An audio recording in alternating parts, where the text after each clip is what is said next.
Hei, hari ini kita kedatangan mana baru. Jangan lupa tekan like jika berkenan, dan subscribe juga. Hampir pukul 5 sore. Seorang teman sekelas bertanya pada Renshi apakah dia ingin bermain League Tiers malam ini dan membentuk tim selama liburan musim panas. Penuh semangat, Renshi menggebrak meja. Dia berkata bahwa liburan musim panas masih sebulan lagi dan dia tidak sabar menunggu selama itu. Teman sekelasnya bertanya apakah dia berniat membolos. Kelas berikutnya adalah kelas Profesor Parao. Sambil berlari menyusuri koridor, Renshi menyatakan bahwa tidak ada yang bisa menghentikannya memainkan game ini. Di kejauhan, seorang gadis berkacamata dengan rambut ungu memperhatikan Renshi. Dia berhenti karena terkejut saat mendengar namanya dipanggil. Itu adalah ketua kelas. Gadis itu tampak terkejut dan kesal dengan aksi nekat teman sekelasnya. Tanpa berpikir dua kali, dia berlari menuju jendela untuk mencoba melompat. Ketua kelas itu menatapnya. Dia melesatkan tubuhnya dengan bantuan tangan di ambang jendela. Dengan teriakan, bocah itu berhasil melompat keluar. Ketua kelas itu terpana. Di luar, pendaratannya tidak terlalu mulus. Namun, Renshi berhasil melakukannya. Gadis itu berteriak agar Renshi kembali. Dia meminta gadis itu membuat alasan kepada guru bahwa dia sedang sakit. Dengan pipi yang mengembung, gadis itu menunjukkan kejengkelannya. Jelas sekali dia tidak termakan alasan itu. Tatapan tegas di balik kacamatanya mengisyaratkan bahwa dia tidak akan membiarkan ini begitu saja. Di sebuah gedung hunian saat senja di dalam kamar, jam menunjukkan hampir pukul 7 malam. Renshi duduk di tempat tidur dengan helm VR. Game Stellaris akan dirilis tepat pukul 7 malam, dengan pembuatan karakter yang akan segera dimulai. Sambil memegang helm, dia merenungkan siklus hidup, belajar, ujian, kuliah, bekerja, sebuah kehidupan yang biasa dan mediocre. Kegembiraan merasuki Renshi. Dia melihat game ini sebagai kesempatan sekali seumur hidup, sambil merapalkan frasa-frasa dari para game master di dalam kepalanya. Saat mengenakan helm, dia memikirkan game tersebut. Stellaris adalah game pertama dengan teknologi semesta virtual, yang diakui sebagai rumah kedua. Selain itu, orang pertama yang mencapai level 1000 akan menjadi pemegang saham, mendapatkan kekayaan dan ketenaran, namun para pemain terbaik dunia akan masuk ke Stellaris. Mengalahkan mereka di puncak dunia dan menjadi manusia terkuat adalah impian utamanya. Adik perempuan Renshi berteriak bahwa celengannya pecah lagi. Dia bertanya apakah kakaknya yang memecahkannya dan mengaku telah melihat helm baru itu. Gadis kecil itu menggedor pintu, menuntut Renshi untuk membukanya. Dia mengancam akan melaporkan uang yang dicuri kepada orang tua mereka dan berkata bahwa kakaknya harus menghasilkan uang di dalam game untuk menggantinya. Tiba-tiba, waktu di jam seolah berjalan lebih cepat. Layar menunjukkan proses masuk ke dunia Light Years. Sebuah pesan menyambut sang petualang saat sistem memproses entry tersebut. Login ke dalam game berhasil diselesaikan. Tak lama kemudian, seorang asisten pribadi muncul di hadapannya. Pemandu ini akan membantunya selama pembuatan karakter. Dengan malu-malu, si pemandu menutupi bagian bawahnya dan bertanya apa yang sedang dilakukan Renshi. Sambil memperhatikan lekat-lekat, bocah itu mengaku hanya sedang memeriksa kualitas pemodelan. Dia memberikan jempol, memuji detail yang kaya, tekstur, dan pencahayaannya. Reaksi NPC tersebut juga tampak sangat hidup baginya. Untuk langkah pertama, si pemandu memintanya memasukkan ID game. Renshi memutuskan bahwa dia ingin menggunakan nama Stellaris, sama seperti nama gamenya. Si pemandu menginformasikan bahwa ID tersebut sudah terdaftar. Dengan kesal, dia bertanya-tanya orang bodoh mana yang mencuri nama itu tanpa malu. Renshi kemudian mencoba menggunakan Seven Stars sebagai nama panggilannya. Namun, nama itu juga sudah terdaftar oleh orang lain. Beberapa percobaan seperti Stellaris 123 dan 111 gagal. Morningstar, Mars, dan Venus juga sudah diambil, membuat bocah itu kehabisan opsi. Tak disangka, sebuah notifikasi muncul di layar. Sebuah ID tersedia untuk digunakan. Sang protagonis terkejut dengan notifikasi itu. Dia bertanya-tanya ID gila apa yang akhirnya diterima. ID yang tersedia adalah Yanxing, yang bisa berarti bintang yang menarik. Renshi dengan cepat meminta untuk mengubahnya menjadi Yaning, yang berarti bintang palsu. Konfirmasi muncul di layar. ID Yaning, bintang palsu, tersedia. Merasa lega, dia berpikir bahwa bintang palsu terdengar cukup keren juga. Si pemandu berlanjut ke langkah kedua,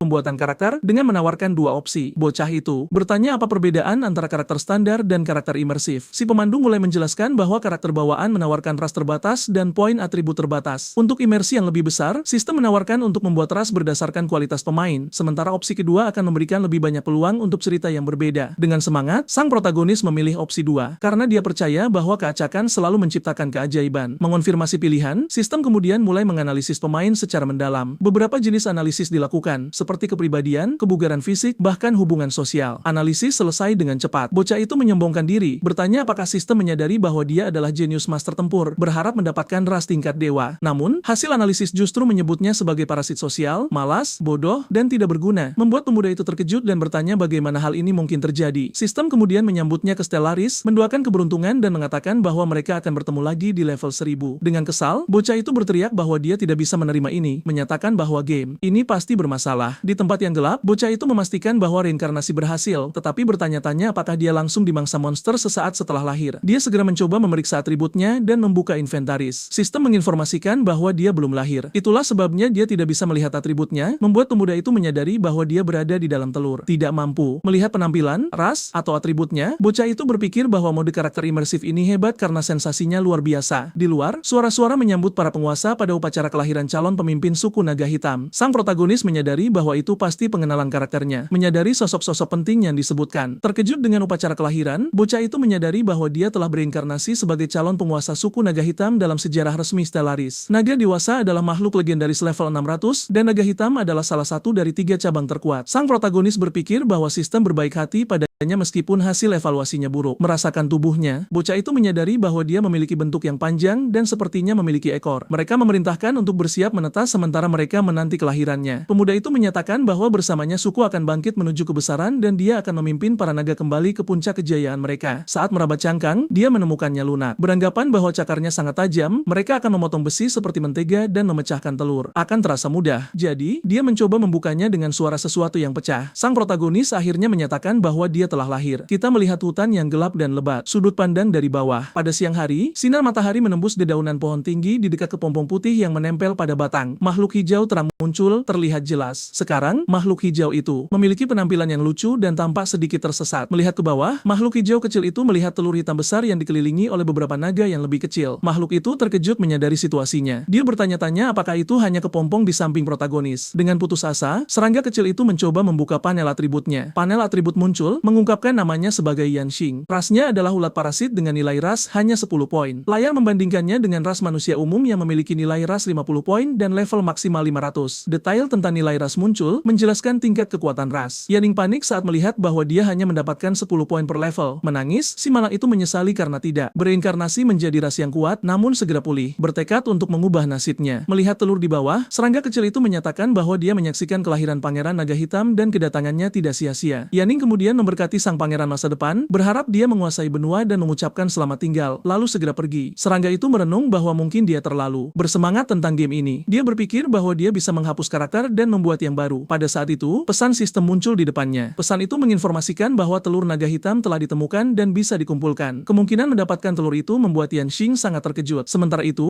para naga mendiskusikan cangkang telur yang tampaknya cukup kuat. Salah satu dari mereka menyebutkan bahwa cangkang logam memakan waktu 10 hari. Memanfaatkan kelengahan naga, serangga kecil itu mendekat dan mendarat di atas telur naga hitam besar itu. Tiba-tiba, Raja Naga Hitam tampaknya menyadari sesuatu yang aneh. Melihat ke tempat di mana telur itu seharusnya berada, sang Raja Naga berteriak, bertanya kemana telur itu pergi. Makhluk hijau kecil itu bertanya-tanya tentang telur di tempat itu. Dia pikir tidak ada yang menginginkan tempat itu. Notifikasi muncul menginformasikan bahwa dia memperoleh telur naga hitam yang belum menetas. Tiba-tiba, naga hitam muncul di depan makhluk kecil itu. Dia menggunakan mantra terlarang yang disebut teknik pengikatan ilahi. Naga itu menatap makhluk kecil itu, menyebutnya sebagai serangga. Kemudian dia mengumumkan bahwa dia memilih penghancuran diri. Makhluk hijau kecil itu benar-benar lumpuh dan terkejut. Tak lama kemudian, kolom energi yang kuat meledak ke langit. Beberapa notifikasi sistem muncul di layar. Mereka menginformasikan bahwa pemain Yanxing telah tamat dan telah memenangkan beberapa gelar karena menjadi yang pertama melakukan hal tertentu. Meskipun demikian, dia telah menjadi musuh bebuyutan ras naga. Sambil memegang telur naga, Yanxing sangat bersemangat. Dengan awal seperti itu, dia sudah menargetkan level 1000 dan ketidak terkalahkan. Suara aneh menarik perhatian Yaning, membuatnya bingung. Tak lama kemudian, burung raksasa level 3 muncul terbang ke arahnya. Bocah itu ketakutan dengan kemunculan monster yang tiba-tiba. Burung itu dengan cepat menariknya dari cabang tempat dia berada. Monster itu kemudian mulai berputar cepat di udara, melemparkan protagonis kecil dengan keras ke batang pohon. Yaning mengeluh dengan marah bahwa tidak ada kehormatan dalam pertempuran. Burung itu menyerang level 1 yang malang seperti dia secara tiba-tiba. Benturan itu menjepitnya di bawah cabang pohon. Dia menyadari bahwa dia hanya bisa menggantung seperti itu karena dia tidak memiliki tubuh manusia. Sementara itu,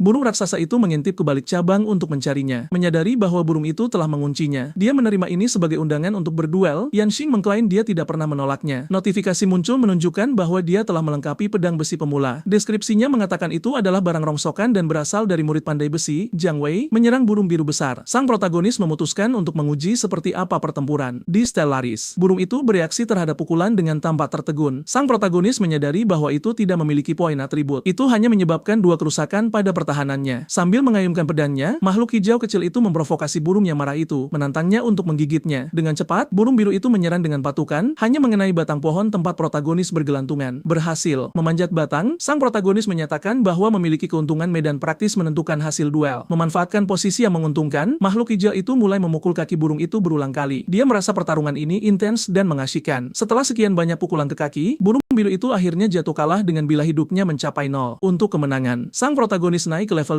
2, mendapatkan jumlah pengalaman yang baik dalam prosesnya. Notifikasi muncul di layar karena menyerang bagian tubuh yang sama berulang kali. Dia telah mendapatkan gelar Pedicu Remaster. Gelar ini meningkatkan kerusakan pada kaki makhluk lain sebesar 30%. Selain memberikan peluang 1% untuk pembunuhan instan, sang protagonis menganggap namanya aneh dan memutuskan untuk melengkapinya. Melihat burung yang dibantai di tanah, sang protagonis menyesal karena tidak ada barang berguna yang jatuh. Dia harus menggunakan pedang pemula untuk sementara waktu lagi. Setelah selamat dari krisis kecil ini, si hijau memutuskan untuk tidak terburu-buru naik level. Pertama, dia perlu merencanakan jalan kemajuannya dengan hati-hati. Memikirkan barang-barangnya, sang protagonis fokus pada telur naga yang bermasalah. Notifikasi menginformasikan bahwa dia adalah musuh bebuyutan ras naga, tidak dapat menetaskan telur secara normal. Untuk ini, dia butuh kesempatan. Menjualnya juga tidak mungkin karena item itu diperoleh dengan menyerah pada ruang bawah tanah Pulau Naga. Selanjutnya, dia menganalisis cincin kebangkitan yang memberikan 1 kebangkitan ekstra per hari saat dilengkapi. Namun, sang protagonis terkejut menyadari level item tersebut. Penjelasan tentang level item dan warna di Stellaris muncul. Layar menunjukkan peringkat kelangkaan item, mulai dari umum hingga utama. Cincin kebangkitan adalah tingkat mitis, peralatan yang layak dibuat oleh naga legendaris. Itu juga memiliki tag item pencarian, menandakan bahwa cerita Pulau Naga belum berakhir bagi sang protagonis. Melihat item lain yang diterimanya, sang protagonis melihat tiket makanan tanpa batas yang diklasifikasikan sebagai harta tingkat raja. Dia memutuskan untuk menyimpannya untuk digunakan nanti saat dia lapar. Selanjutnya adalah item dasar set pemula, semuanya dengan kelangkaan umum. Selain pedang besi pemula, ada tunik kain dan celana pemula. Mereka menambahkan bonus atribut kecil. Karena lebih baik daripada tidak sama sekali, sang protagonis memutuskan untuk melengkapinya. Saat melengkapi tunik, sang protagonis mendapatkan 10 pertahanan sementara celana memberikan 5% kecepatan gerak. Namun, notifikasi memperingatkan bahwa karena ketidakcocokan model saat ini, efek visual peralatan tidak dapat ditampilkan. Dia kemudian bertanya-tanya apakah dia akan selamanya tanpa pakaian yang terlihat. Mengalihkan fokus ke keterampilan, sang protagonis ingat bahwa dia saat ini hanya memiliki 1 keterampilan bawaan. Melihat lagi tubuh burung biru di tanah, sang protagonis kemudian memutuskan untuk menggunakan satu-satunya keterampilannya, parasitisme. Segera, tubuh makhluk hijau kecil itu mulai bersinar terang dalam warna kuning. Saat keterampilan diaktifkan, energi hijau mulai muncul dengan cepat. Energi ini kemudian membungkus pohon, menjebak jiwa biru kecil di sana. Tiba-tiba, kepala avatar sang protagonis muncul dari energi. Sistem menginformasikan bahwa parasitisme berhasil mengubahnya menjadi elang. Bersemangat, bocah itu sekarang dalam tubuh burung merayakan karena akhirnya bisa terbang. Tubuh aslinya mungkin lemah, tetapi parasitisme memungkinkannya mengambil tubuh lain sebagai miliknya. Dia hanya perlu menyiapkannya terlebih dahulu. 20 poin atribut yang dia peroleh semuanya masuk ke konstitusi, meningkatkan total nyawanya secara signifikan. Sekarang, sebagai elang paruh besi, dia perlu menemukan tubuh yang lebih kuat dan mulai naik level. Terbang di sekitar, dia melihat kelinci ajaib level 6, menyadari bahwa nyawanya tampak cukup tinggi. Tak lama kemudian, serigala mutan kuning level 25 muncul. Terlalu kuat untuknya saat ini. Lebih buruk lagi, goblin mengamuk level 43 muncul. Mustahil untuk dihadapi sekarang. Lebih baik fokus pada sesuatu yang lebih lemah, seperti belalang bunga level 5 di dekatnya. Namun, bocah itu bertemu laba-laba berbisa berpola emas level 8, musuh alaminya. Mendarat di cabang terdekat, elang. Itu mengamati situasi dari atas dengan cermat. Avatar kecil masih terlihat di dahi elang saat dia mengamati sekelilingnya. Di bawah, koloni semut api level 7 sedang memanjat pohon untuk berburu laba-laba. Laba-laba raksasa bersiap untuk serangan semut yang mendekat. Beberapa semut mulai menembakkan proyektil asam ke arah laba-laba berbisa. Mereka memiliki bidikan yang buruk, meleset dari setiap serangan dan terlihat seperti akan dikalahkan. Laba-laba itu kuat dan akan berguna untuk diparasit, tetapi dia pikir dia melewatkan kesempatannya sampai ide baru muncul di benaknya. Energi hijau misterius mulai berdenyut dalam kegelapan. Di batang pohon, seekor laba-laba besar terlihat. Tampaknya bertarung dengan beberapa semut merah. Tiba-tiba, suara sesuatu yang pecah bergema di tempat itu. Melihat dari bawah, semut menyadari bahwa laba-laba itu tampaknya dalam kesulitan. Kehilangan cengkraman, serangga raksasa itu jatuh ke tanah. Mengendarai burung, protagonis kita yang unik melihat kesempatannya. Dia berencana memparasit laba-laba itu, bahkan dengan risiko dari semut. Terpojok, laba-laba itu melepaskan semacam ledakan beracun. Semut di dekatnya tampaknya memperhatikan dengan cermat di cabang terdekat. Flosiat mengungkapkan bahwa bilah nyawa laba-laba sangat rendah. Memutuskan dengan cepat, sang protagonis meluncurkan dirinya ke target terkuat, memilih untuk memparasit. Pesan sistem muncul, memulai parasitisme, memperingatkan bahwa target itu kuat dan perlu diperiksa. Sekarang, di dalam, sang protagonis berteriak pada laba-laba, mengatakan bahwa menyerahkan tubuh adalah satu-satunya jalan keluar. Sementara itu, semut tidak menunggu dan mulai menyerang laba-laba. Nyawa laba-laba terlihat menurun secara nyata, menerima 30 poin kerusakan. Keberhasilan diumumkan saat parasitisme berakhir. Nyawa asli laba-laba mencapai 0. Memahami mekanisme baru, sang protagonis menyadari bahwa dia telah mendapatkan bilah daya tahan berdasarkan nyawa laba-laba sebelumnya. Mengambil kendali, sang protagonis berjanji untuk mengurus semut, sekarang menggunakan tubuh Haraknida. Segera, laba-laba yang baru dikendalikan bersiap untuk menembakkan jaring. Rencana awalnya adalah menggunakan jaring untuk melarikan diri dari pengepungan musuh. Menggunakan jaring sebagai alat, sang protagonis dengan terampil melarikan diri, meninggalkan semut di tanah. Makhluk laba-laba itu berada di di cabang pohon. Menggunakan sumber daya dan medan adalah kunci pertahanan. Kemudian dia memerintahkan semprotan beracun. Targetnya adalah batang pohon. Cairan hijau mengenai kayu. Semut merah memanjat ke sana. Menginjak racun mengaktifkan atribut khusus. Gelar Predator Master meningkatkan kerusakan kaki sebesar 30%. Ada juga peluang 1% untuk pembunuhan instan. Dengan cepat, seekor semut menginjak lendir itu. Zat mulai berpengaruh padanya. Beberapa semut lain juga terkena. Mereka masing-masing menerima 30 poin kerusakan. Memanjat pohon, laba-laba melanjutkan serangan. Itu menutupi seluruh batang dengan lebih banyak racun. Lebih banyak semut terjebak dalam jebakan beracun. Mereka semua menerima kerusakan terus-menerus dari zat tersebut. Merasa puas, laba-laba merenungkan situasi tersebut. Tidak ada pemain yang bisa memberikan kerusakan area secepat itu. Namun, sebagai makhluk dengan level yang sama, kerusakan tidak fatal. Laba-laba memutuskan untuk memanjat lebih tinggi lagi untuk mendapatkan keuntungan. Menggunakan kemampuannya, dia menembakkan benang sutra. Jaring menempel pada cabang atas. Dia kemudian mengeluarkan pedang pemula dengan jaring. Laba-laba itu bertanya apakah musuh tahu gravitasi. Pedang yang terbungkus jaring mulai jatuh. Dia turun dengan kecepatan tinggi ke arah serangga-serangga itu. Dengan serangan yang terarah dengan baik, pedang mengenai seekor semut. HP serangga langsung turun ke nol seketika. Setelah itu, laba-laba menarik pedang kembali. Benang sutra dengan cepat menarik kembali senjata. Serangan pedang diulangi beberapa kali. Banyak semut dieliminasi dengan HP 0. Berkat pembunuhan itu, laba-laba naik level dengan cepat, mencapai level 4. Tubuh semut mati, menutupi tanah. Kombinasi serangan tidak bisa digunakan terlalu banyak kali berturut-turut. Meski begitu, Predator Master cukup efektif dalam pembunuhan. Laba-laba bertanya-tanya apakah sarang semut api ada di dekatnya. Tubuh-tubuh itu tampaknya telah menarik lebih banyak musuh. Dia merasa telah melakukan tugasnya dengan tubuh laba-laba ini untuk saat ini. Melompat dari cabang, makhluk itu bergerak maju. Fase selanjutnya dari perjalanannya dimulai. Sekarang, mendarat dengan keras, laba-laba hitam kuning itu menghantam tanah dengan keras. Dengan cepat, laba-laba menggigit sendi kaki semut, mengklaimnya sebagai titik lemahnya. Serangan titik lemah berhasil, tetapi semut langsung dikalahkan. HP-nya dinolkan. Bahkan tanpa tangan, laba-laba berputar cepat, menggunakan kakinya sebagai pisau tajam. Dari punggungnya, benang halus jaring terus ditembakkan. Benang menjebak banyak semut merah, melumpuhkan mereka di udara. Menggunakan serangga yang tertangkap, laba-laba menciptakan pelindung improvisasi untuk memblokir fisik. Laba-laba yang lebih besar dan gelap maju, meneriakkan perintah untuk menghabisi musuh. Serangan makhluk itu menyebabkan dampak pada hutan. Saat dia mengeluh tentang pemberontakan yang terlemah, menghadapi semut yang tersisa, laba-laba mengakui keberanian mereka, menyebut mereka pahlawan hutan. Di atas sisa-sisa musuh, laba-laba hitam kuning menyatakan kemenangan terakhirnya dalam pertempuran. Namun, semut protagonis merayakan bersama yang lain, mengatakan bahwa bergabung dengan pemenang adalah strategi terbaik. Pertempuran berakhir dan semut protagonis bertanya kepada saudara-saudara barunya tentang kembali ke sarang dan kapan waktunya makan. Menyadari situasinya, semut sekarang memiliki kekuatan tempur dasar, siap untuk mulai naik level. Melihat salah satu saudara barunya, protagonis memutuskan untuk memanfaatkan situasi untuk menguji sesuatu. Peringatan sistem muncul, mempertanyakan serangan pada sekutu dari koloni semut api beracun tipe 1, mengonfirmasi aliansi. Panel keterampilan menunjukkan berbaris untuk memandu serangan kelompok dan semprotan asam format yang meningkatkan kerusakan sebesar 1.2 kali. Dia akan memandu koloni itu. Menggunakan keterampilan berbaris, protagonis memerintahkan semut untuk maju dalam formasi. Kelompok semut merah terus bersama, berbaris melalui vegetasi di bawah komando pemimpin. Maju terus, mereka menemukan target. Duri iblis level 5, dan rencananya adalah melahapnya sepenuhnya. Level 7 cacing hijau diserang oleh semut. Seseorang memperingatkannya untuk tidak mencoba mendekat dengan menggeliat. Tak lama kemudian, monster hutan level 9 yang aneh juga diserang oleh semut. Kita melihat wajah khawatir protagonis semut dari dekat. Semut yang lebih besar menegur protagonis kita. Dia menyuruhnya untuk tidak bersantai dan berpikir lebih baik jika kerusakannya rendah. Melanjutkan khotbah, semut terbesar mengatakan bahwa mereka dilahirkan untuk bekerja. Semut malas tidak berharga dan dia harus bersyukur karena ditoleransi. Dia mengaku kecewa karena dia telah mengamatinya untuk waktu yang lama. Dia menjelaskan bahwa kerja tim membutuhkan pemikiran sistematis dan koordinasi dalam serangan. Tiba-tiba, level protagonis naik dari 8 menjadi 9. Tak terduga, kucing iblis level 10 muncul. Dengan satu pukulan, kucing itu menghancurkan beberapa semut di tanah. Dia mengeluh bahwa semut mudah rapuh dan membuat keributan saat pertarungan menjadi sulit. Kita perhatikan bahwa seiring meningkatnya level lawan, tingkat korban semut tingkat rendah meningkat banyak. Protagonis kita kemudian menyarankan untuk pergi ke sarang semut. Ada pekerja yang lebih kuat dan bahkan ratu untuk mengoptimalkan tim. Dengan cara ini, protagonis naik level. Lagi, naik dari 9 menjadi 10. Pesan memberi selamat kepada pemain Yanxing karena menjadi yang pertama di server yang mencapai level 10. Dia mendapatkan gelar level Freyak dan bonus pengalaman 3%. Statistik ulat parasit level 10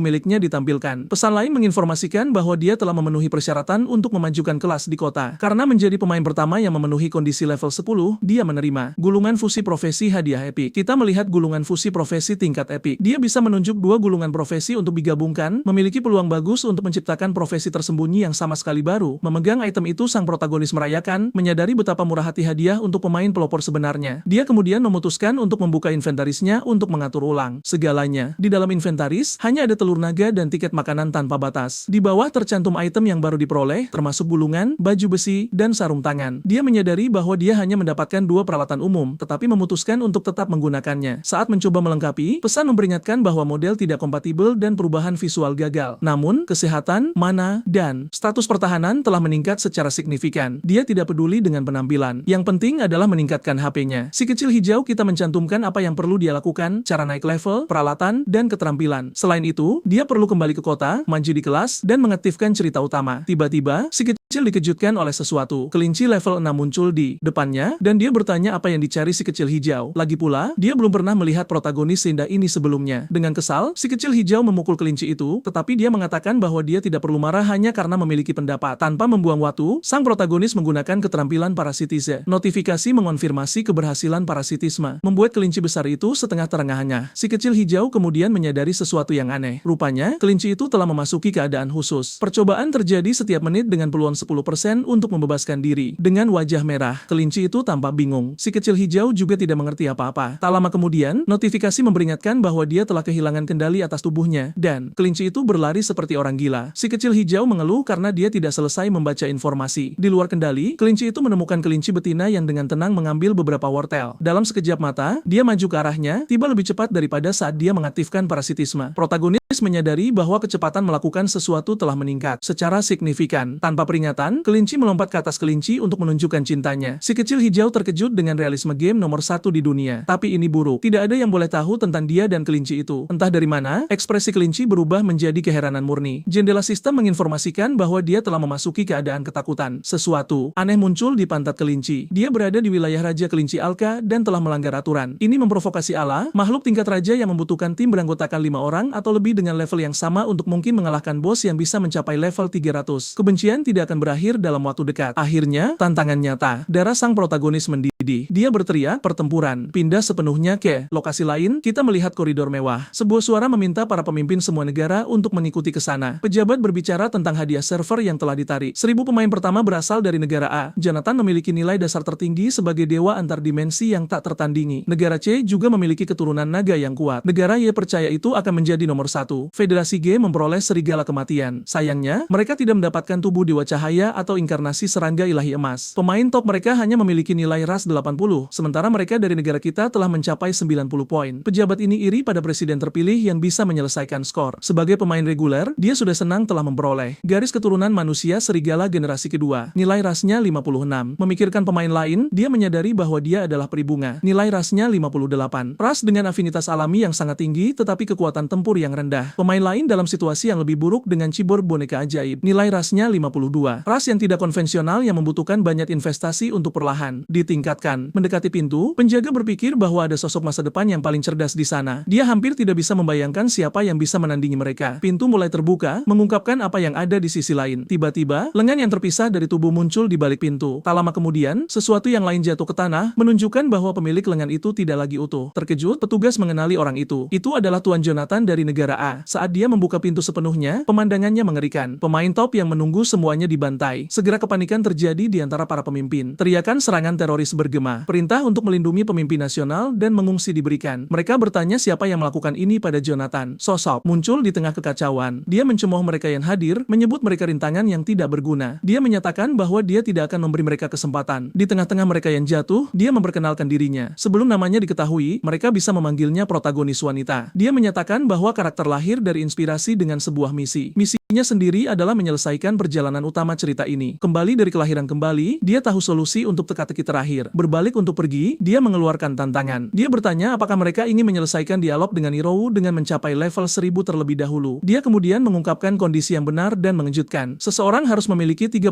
manik-manik dan semuanya harus mencapai level 1000. Dia menyatakan bahwa manusia tidak dapat mencapai ini. Hanya mereka yang telah melihat Hirou dan ras kekuatan transenden yang bisa melakukannya. Dia menyatakan dirinya satu-satunya harapan. Petugas tidak percaya apa yang mereka dengar. Mereka bertanya dari mana orang gila ini berasal. Keamanan diperintahkan untuk menggunakan senjata mereka terhadap terhadapnya. Meskipun ancaman sudah dekat, gadis itu mempertahankan pandangan yang tenang dan ditentukan. Dengan punggung berbalik, Pira misterius menatap kelompok pria berjas di lorong. Dia bertanya-tanya apakah dia bisa mendinginkan kepala mereka. Gadis Pira bertanya apakah jawaban mereka benar-benar tentang keinginan untuk memusnahkan semua pemimpin dunia. Ini diharapkan. Penulis menginginkan berita besar, dan pembaca ingin melihat sesuatu yang mengejutkan. Meski begitu, dia mempertanyakan apakah mereka bersikeras melakukan ini meskipun tidak masuk akal. Pegunungan, sungai, dan samudera luas disebutkan, diikuti oleh gedung pencakar langit, kapal, dan bahkan kapal terbang. Seseorang menjelaskan bahwa dunia mereka palsu, sama seperti tubuh mereka. Setelah kehancuran bumi, manusia mengembara keluar angkasa, dan disitulah ceritanya dimulai. Di dunia yang disebut nyata, entitas jahat yang dikenal sebagai Irou memblokir pesawat ruang angkasa manusia. Dalang Pangu membangun realitas virtual. Dunia menyembunyikan kebenaran tentang kehancuran bumi, menjaga manusia tetap hanyut di era perdamaian. Untuk berurusan dengan Irou, Pangu menciptakan dunia bernama Klaster Bintang. Semua orang percaya bahwa orang yang mampu memecahkan masalah akan muncul dari sana. Narator dan 4 rekan setim membuat patah. Mereka akan mencapai level 1000 pada saat yang sama, mendapatkan hak untuk menghadapi Irou di dunia nyata. Otak mereka dikeluarkan dari pesawat ruang angkasa dalam kapsul. Tapi pada saat itu, sesuatu terjadi. Momen itu tampak tak terbatas dan sangat singkat pada saat yang sama. Waktu dipercepat dan kembali. Mereka seperti angin sepai-sepai di padang rumput tanpa menarik perhatian matahari yang tidak melihat mereka. Rencana Klaster Bintang gagal. Saat bangun, narator tidak lagi manusia. Dia berevolusi. Otak bukan lagi organ penting untuk keberadaannya, dan dia kembali sendirian ke kapal. Mengejutkan, dia mendapati dirinya pada hari peluncuran Klaster Bintang. Dia bertanya-tanya apakah dia terlahir kembali. Tapi tidak. Pangu baru saja mengatur ulang ingatan semua orang di realitas virtual. Pria botak dan marah berteriak bahwa dia berbicara omong kosong karena dia berada di hadapan pemimpin spiritual umat manusia. Pelopor sejati yang tahu kebenaran dunia. Marah, pria yang sama memerintahkan bawahannya untuk maju, menyerang gadis itu, menemukan otaknya, dan menghancurkannya sepenuhnya. Mengamati reaksi kelima pemimpin tertinggi, gadis itu memperhatikan bahwa mereka tidak tampak takut. Pangu telah menyiapkan cadangan kecuali dia menghancurkan Pangu sendiri. Menyambut mereka, salah satu pemimpin memperhatikan bahwa dia tampaknya telah melalui sesuatu yang luar biasa. Di latar belakang, pria buta itu tercengang, bertanya-tanya apakah Pangu benar-benar akan mengatur ulang ingatan semua orang. Pemimpin lain kemudian menyatakan bahwa umat manusia akan berterima kasih padanya, tetapi itu hanya akan terjadi jika dia berhasil kali ini. Dengan nada serius, pria berambut biru memperingatkan bahwa orang yang berpikir mereka adalah protagonis biasanya tidak memiliki akhir yang baik. Dia menyarankannya untuk tidak berpikir dia bisa menghadapi seluruh dunia sendirian. Pria botak menegaskan bahwa Pangu telah memberi mereka otoritas tertinggi dan mereka hanya bisa mempercayai penilaian Pangu. Pemimpin lain menantangnya jika dia benar-benar protagonis untuk membuka rute bintang bagi umat manusia. Gadis itu kemudian memaksakan dirinya, mengungkapkan bahwa saat menghadapi Irou, keinginan untuk menyelamatkan umat manusia mendorongnya dalam evolusinya. Dia menyatakan bahwa mereka bisa memanggilnya penyelamat, nabi, pemimpin evolusi, dan pemandu rute bintang. Berbalik ke para pemimpin yang sebelumnya mengancamnya, dia berkomentar bahwa gangguan itu telah menyebabkan masalah baginya. Dia tidak ingin mereka muncul lagi karena dia menemukan kehadiran mereka menjijikan. Di atas panel digital menampilkan waktu. Dengan tekad di matanya, pirang itu mengumumkan bahwa pada pukul 7 server Klaster Bintang akan dibuka dan dia bermaksud untuk segera masuk. Setelah perintah, bawahan dan pemimpin mulai meninggalkan tempat itu, meninggalkan gadis itu sendirian di aula luas, mengamati segalanya. Pada saat itu, Pangu mengirim pesan langsung ke otak pemimpin utama. Perintah baru adalah untuk terus mendukung sepenuhnya pengembangan Klaster Bintang tanpa perlu pemungutan suara. Otak para pemain yang telah pergi akan disegel dan tidak akan kembali dalam generasi ini. Para pemimpin negara-negara kecil juga akan mengetahui kebenaran dan informasi lebih lanjut akan dirilis kepada mereka. Pangu menganggap bahwa tidak ada lagi kebutuhan untuk mengatur ulang ingatan, percaya bahwa lebih banyak variabel dapat mengarah pada jawaban. Tak lama kemudian, gadis pirang itu muncul di kota dengan bangunan bergaya abad pertengahan. Dia akhirnya memasuki dunia virtual Klaster Bintang. Akhirnya menyingkirkan pakaian formal yang dikenakannya, dia berkomentar bahwa pakaian ketat itu memiliki selera yang buruk. Merenungkan strateginya, dia berpikir bahwa pada tahap awal dengan statistik rendah, dorongan yang diberikan oleh peralatan diperlukan. Meskipun telanjang akan memaksimalkan kemampuan atletiknya, kecuali artefak ilahi yang membatalkan semua bobot ditemukan. Ingatan dari kehidupan sebelumnya muncul di benaknya. Seseorang dengan garis keturunan dimensi ilahi memperoleh item semacam itu. Dia bahkan sampai membongkar meriam utama kapal kelas planet untuk menggunakannya sebagai senjata utamanya. Dengan satu gerakan dengan sapuan cepat jarinya, gadis itu memutuskan untuk memeriksa statistiknya. Dia kemudian membuka bilah atributnya di depan piran itu. Layar menampilkan statistik awalnya. Dia telah menempatkan semua 50 poin atributnya dalam kelincahan, meninggalkan kekuatan, konstitusi, kecerdasan, dan karisma di 0.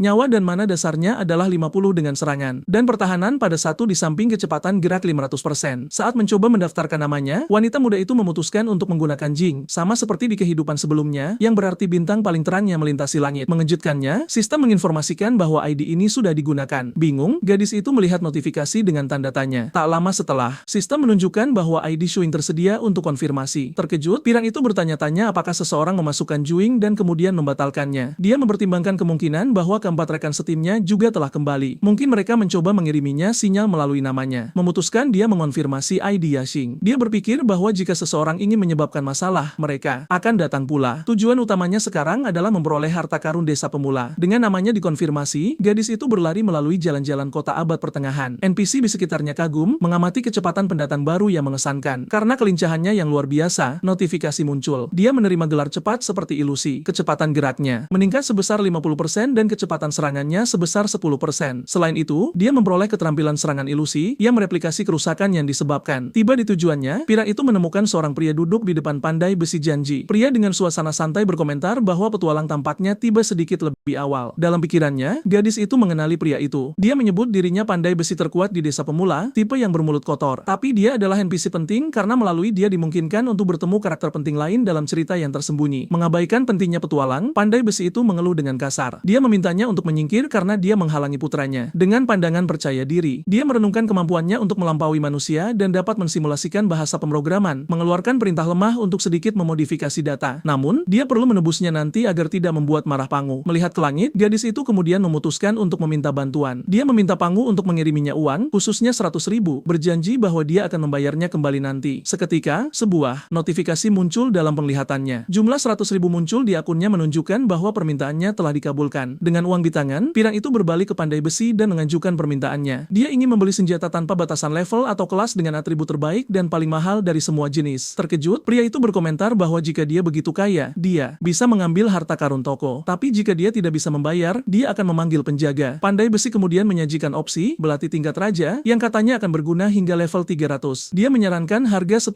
koin emas. Mempertanyakan apakah itu bukan harga yang wajar sebelum Juing. Pandai besi menjelaskan bahwa pedang ini dibuat menggunakan teknik dari NPC tersembunyi yang disajikan sebagai penikam keadilan. Senjata ini memberikan 50% kerusakan ekstra terhadap monster. Namun, bahan di desa berkualitas rendah menjadikannya mainan di antara senjata dengan level yang sama. Di dalam game Star Cluster, tingkat drop rendah. Banyak pemain di level 300 masih menggunakan peralatan hijau. Pedang ini memiliki atribut cahaya dan bonus kerusakan dasar yang baik, menjadi senjata biru raja pertama bagi banyak orang. Namun, tidak terpengaruh, Juing meletakkan belati di leher pandai besi. Dia menawarkan 1000 koin emas dan menuntut 4 senjata lain dengan syarat dan harga yang sama. Terkejut dengan keberanian gadis itu, pandai besi mencoba mempertahankan tawaran awalnya, menyatakan bahwa itu 10.000 koin. Benar-benar terintimidasi, pria itu memohon Yuing untuk menjauhkan pedangnya. Dia berteriak bahwa dia akan menjadi pandai besi ilahi dan meminta untuk tidak disakiti. Pergi, Juing bertanya mengapa dia bersembunyi dan memperingatkannya bahwa sifat buruknya akan membawanya ke akhir yang buruk. Pandai besi bergumam bahwa orang jahat akan menemui hukuman mereka suatu hari nanti. Saat dia mencari, pandai besi ingat bahwa di masa lalu, seorang pemain merekrutnya dan dia memang telah menempa senjata ilahi. Pada saat itu level rata-rata pemain adalah 600 dan senjata ilahi tidak langka. Akhirnya pria itu menyajikan senjata yang menginformasikan bahwa dia telah membawa semua jenis sesuai permintaan Jinx. Di antara barang-barang tersebut adalah busur besi bersinar, tongkat bersinar dan senjata elit lainnya serta peralatan umum seperti pisau dan pedang. Semua untuk 10.000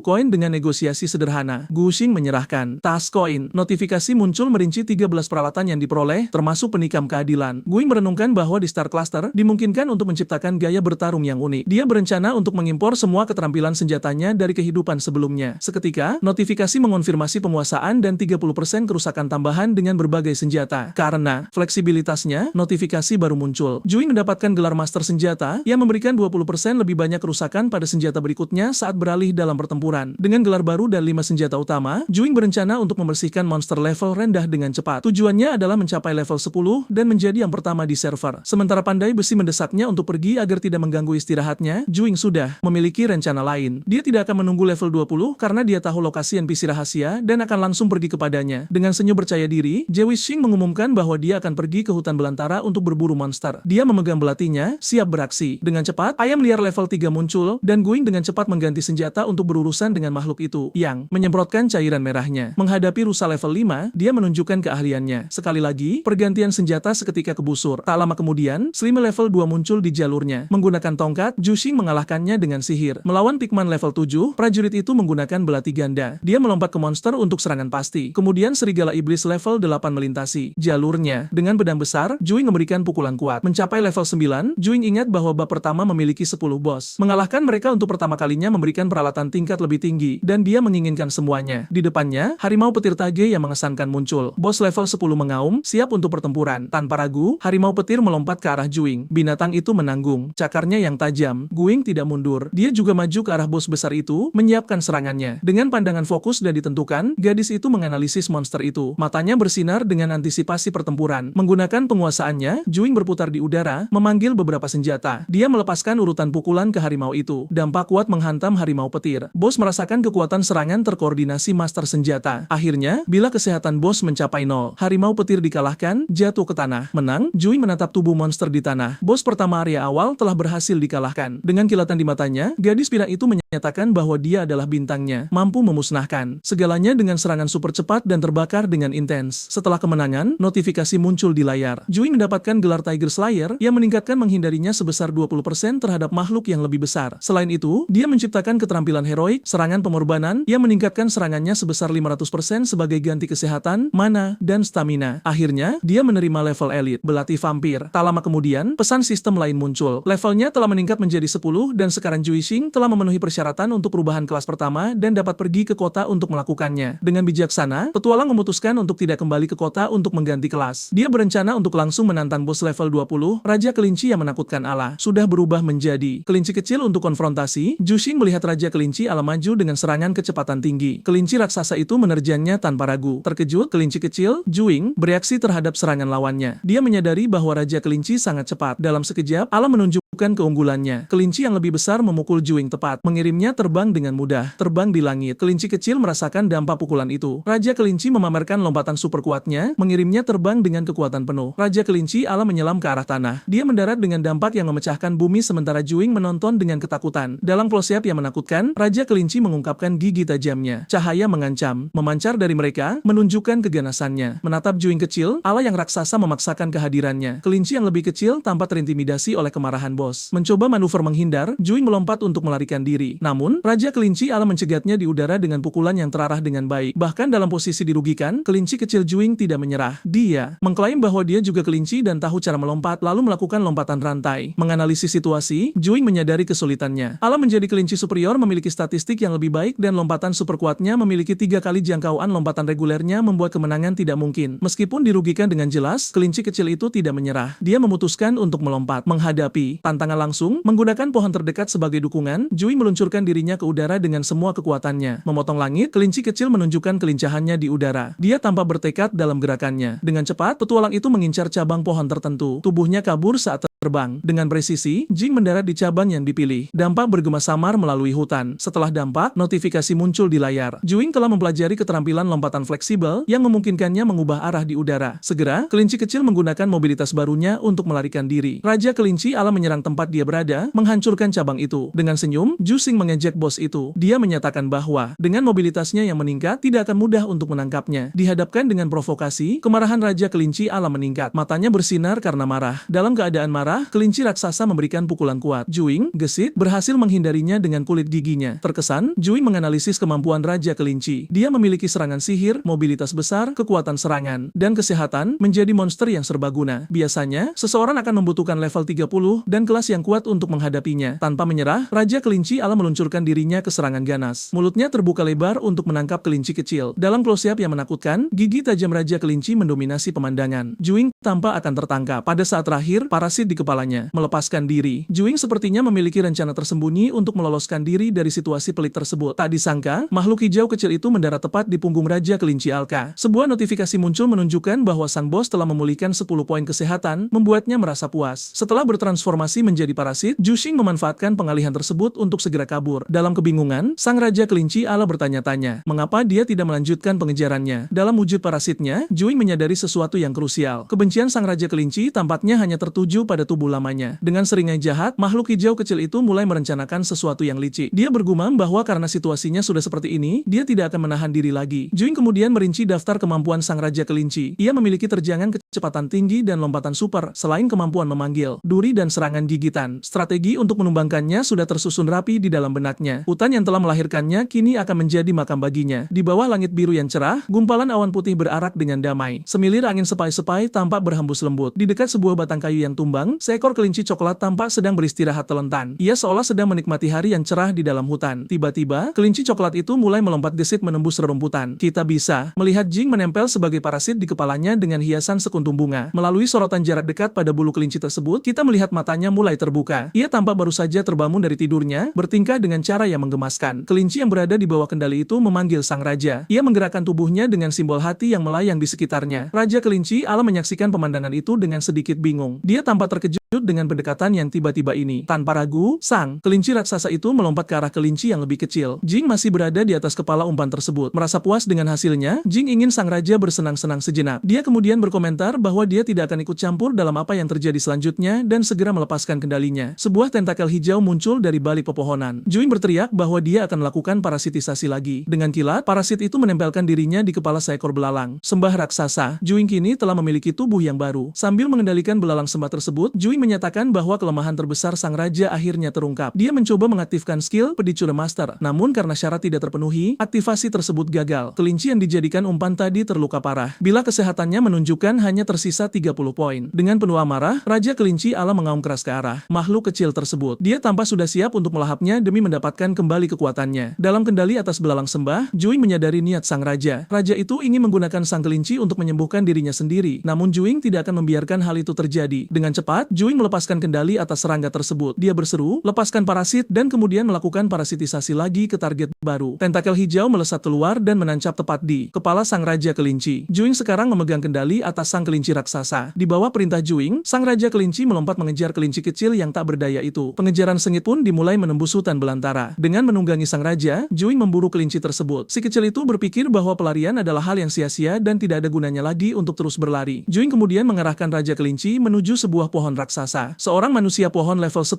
yang membatu muncul dengan wibawa yang mengintimidasi. Juing memerintahkan sang Raja Kelinci untuk menangkap umpan kecil itu. Pada saat yang sama, tanaman merambat dari pohon raksasa merangsek maju untuk menjeratnya. Raja Kelinci pun tertangkap dan tergantung di udara oleh tanaman merambat tersebut. Juing berkata bahwa tanpa perlu banyak menyerang, dia bisa mengendalikannya selama detik-detik yang sangat krusial. Dalam keadaan tak berdaya, Juing mengaktifkan kemampuan rencana pada sang raja. Dia mulai menyedot nutrisinya dengan penyerapan yang sangat dipercepat. Dengan teknik ini, Juing berhasil mencegah sang Raja Kelinci untuk memulihkan kesehatannya. Bahan yang dibutuhkan untuk penyembuhannya sedang dicuri. Raja Kelinci meronta dengan penuh amarah namun kekuatannya kian melemah. Juing memperingatkan bahwa ini hanyalah awal dari penderitaannya. Muncul di puncak sang manusia pohon, Juing tersenyum licik. Dia bertanya kepada sang raja apakah ia pernah membayangkan rencana ini sebelumnya. Sang kelinci kecil yang digunakan sebagai umpan tadi menderita luka yang sangat serius. Tak lama kemudian, parasit Juing menemukan inang yang baru. Kini gilirannya menggunakan semut api beracun, Failan. Semut-semut beracun itu berbaris dalam formasi tempur di bawah komando Juing. Mereka bersiap untuk melancarkan serangan asam terkonsentrasi. Terlepas dari upaya kerasnya, kekalahan sang Raja Kelinci tampak sudah pasti. Juing terus berganti kendali di antara berbagai monster untuk memanfaatkan skill unik mereka. Tugas yang paling krusial baginya saat ini adalah mengendalikan selimut hutan dalam level 9. Serangan korosi adalah senjata yang paling sering digunakannya. Selimut lengket itu menempel di cakar sang Raja Kelinci dan mulai melarutkannya. Skill PAW Firing Master segera diaktifkan. Akibat korosi tersebut, sang Raja Kelinci menerima damage berkelanjutan sebesar 10